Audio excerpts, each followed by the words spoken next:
familia, la escuela y la comunidad pueden convertirse en pilares vivos para transformar la educación en derechos humanos. Soy Mariana Franco del Centro Local UNALAR. Bienvenidos a este espacio de reflexión crítica. En el día de hoy estaremos hablando de los pilares de la educación en y para los derechos humanos, en específico familia, escuela y comunidad como tríada para la paz y la no violencia. Comenzaremos por decir que la educación en y para los derechos humanos es fundamental para comprender, proteger y promover la dignidad humana, ya que se centra no solo en las causas de la violencia, sino que busca empoderar a las personas, en especial aquellas que han sufrido abusos, para exigir respeto, igualdad y justicia, además de fomentar la participación activa en la defensa de sus derechos. Cuando hablamos de educación en derechos humanos, esto se trata de conocerlos, mientras que cuando hablamos de educación para los derechos humanos, esta lo que busca es transformar la realidad a través de la acción y el compromiso social, por lo que esta educación puede ocurrir en contextos formales e informales como la familia, la escuela, la comunidad, las instituciones públicas y los entornos profesionales. Ahora bien, la familia como pilar fundamental, de acuerdo con la Declaración Universal de Derechos, la entiende como el espacio natural y fundamental de la sociedad, y esto en concordancia con el artículo 75 de la Constitución Nacional, que la entiende como el espacio para el desarrollo integral de las personas y donde las relaciones deben estar basadas en la igualdad de derechos y deberes, así como el respeto entre todos sus integrantes. Debemos decir que se espera que en la familia ocurran prácticas cotidianas como la empatía, la comunicación no violenta y el desarrollo de competencias socioemocionales. Además, en contextos más formales, hablamos de que la familia debe participar de los programas transversales en conjunto con escuelas para fomentar la educación en derechos humanos. En el caso de Venezuela tenemos los consejos educativos y los movimientos bolivarianos de familias, quienes identifican vulnerabilidades y se adaptan a los cambios sociales. Ahora bien, la familia como un pilar fundamental requiere de realizar una serie de acciones prácticas o cotidianas para poder establecer bases sólidas. Entre ellas podemos hablar de informar y dialogar, que consiste en explicarle a los niños, niñas y adolescentes los derechos y responsabilidades que tienen, todo esto acorde a su edad. Fomentar la crianza respetuosa, lo que implica hablar más allá de respeto, sino de practicarlo en el trato diario hacia los niños, niñas y adolescentes, y fomentar la escucha activa, donde se les enseña que la opinión de cada uno de los integrantes es valiosa y oída, con lo cual se les enseña el derecho a ser escuchados. Ahora bien, la escuela como espacio formativo debe actuar no solamente como un transmisor de conocimientos, sino que además debe ser un espacio para la práctica y la vivencia democrática. Se espera que los estudiantes se empoderen de habilidades y actitudes que les permiten fomentar la dignidad y el respeto hacia las comunidades. En este sentido, José Tavares, en el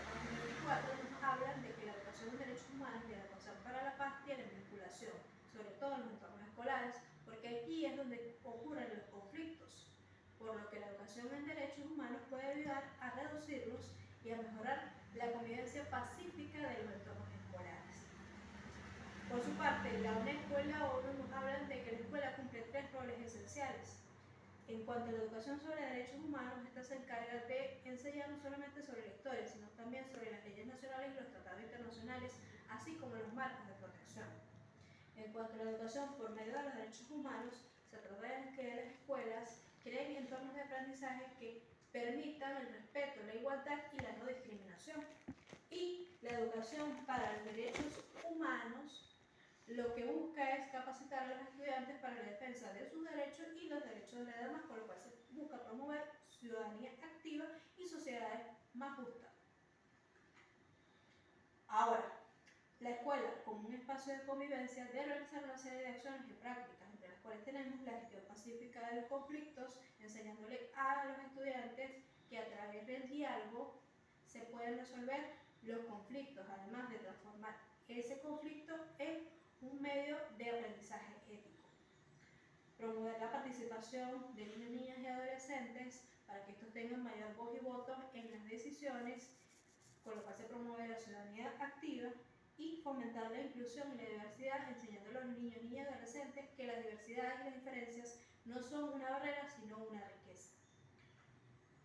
En cuanto a la comunidad educativa en acción, debemos decir que esta está formada por los docentes, los estudiantes, las familias y las comunidades o el entorno social. Resultan de gran importancia en la educación clínica de derechos humanos porque en ella se transforman los principios teóricos vistos en la familia y en la escuela a la realidad y en los contextos actuales. Son un pilar fundamental porque a través de las iniciativas locales adaptadas a las realidades o a los entornos sociales de cada uno, se fomenta la participación y la resolución pacífica de los conflictos, con lo cual se logra mayor cohesión social. Además, a través de programas inclusivos y la capacitación en defensores de los derechos humanos, promovemos las sociedades más justas, la convivencia pacífica y contrarrestamos la violencia no estructural. Por su parte, la articulación entre estos actores es clave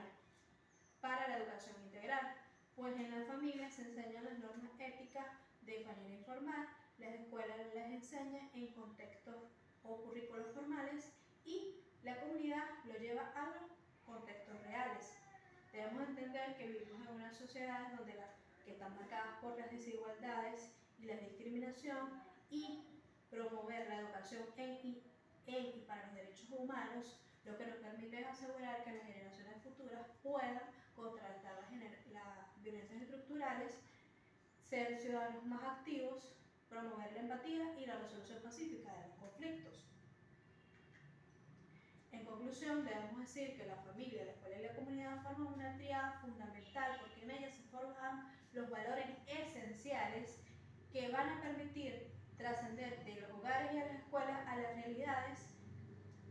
y crear prácticas cotidianas basadas en la empatía, en la igualdad y en la dignidad, con lo cual se promueven sociedades más justas, la defensa de los derechos, y que debemos entender que a pesar de que tenemos retos como la politización digital, la falta de financiación para los programas educativos que requieren cada vez mayor inversión, sobre todo para la formación docente y la articulación con o alianzas entre las áreas públicas y privadas, debemos preparar a las generaciones futuras o debemos invertir en estas áreas, porque con eso garantizaremos contrarrestar la violencia estructural y sociedades más justas y defensoras de los derechos humanos. Para finalizar, me quiero despedir con la siguiente reflexión. Estamos dispuestos a ser agentes de cambio,